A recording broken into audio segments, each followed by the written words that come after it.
कासार सिरसी येथे सशस्त्र दरोड्याची घटना. कासार सिरसी पोलीस स्टेशनची तत्पर कारवाई.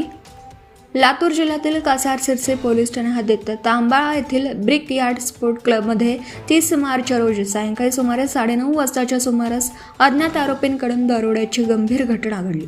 या प्रकरणी कासार सिरसी पोलीस ठाण्यात गुन्हा रजिस्टर नंबर 55/2026 कलम 310(2), 311 भारतीय न्याय संहिता व सह कलम 325 अन्वये गुन्हा दाखल करण्यात आला.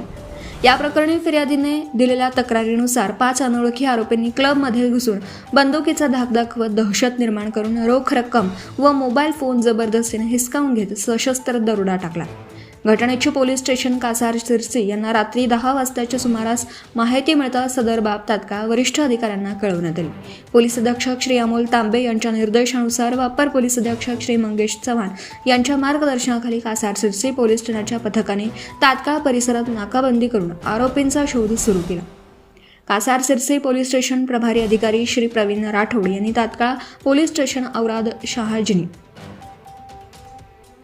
शहाजनी, किल्लारी निलंगा, औसा, उमरगा व पोलीस स्टेशन बसव कल्याण राज्य कर्नाटक या पोलीस स्टेशनची तात्काळ संपर्क साधून घडलेल्या घटनेची माहिती देऊन नाकाबंदी करण्याबाबत माहिती दिली.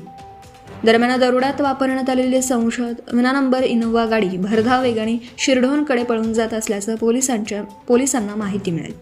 पोलिसांनी तात्काळ पाठलाग करून शिरढोण पाट्यातील नाकाबंदी पॉईंटवर सदर वाहन 31 मार्च 2026च्या मध्यरात्री 12 वाजण्याच्या सुमारास अडवलं.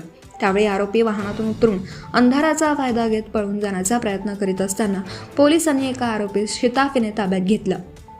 ताब्यात घेण्यात आलेल्या आरोपीने नाव कार्तिक कल्लाप्पा भोकले, वय वर्ष 27, राहणार भुसनीवाडी, तालुका उमरगा, जिल्हा धाराशिव असं त्याने नाव सांगितलं. त्याने आपल्या इतर 4 साथीदारांसह सदर दरोड्यात सहभाग असल्याची कबुली दिली. त्याच्या ताब्यातून वाहन, मोबाईल फोन असं दरोड्यासाठी वापरण्यात आलेलं साहित्य जप्त करण्यात आलं. ही कारवाई दिनांक 30 मार्च रोजी रात्री सुमारे 10 ते 31 मार्चच्या मध्यरात्री 12:30 या कालावधीत अत्यंत तत्परतेने पार पाडण्यात आली.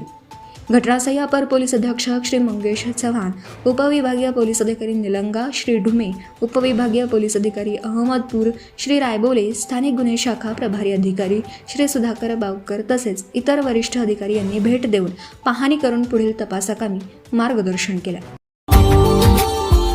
Subscribe now and press the bell icon. Never miss an update.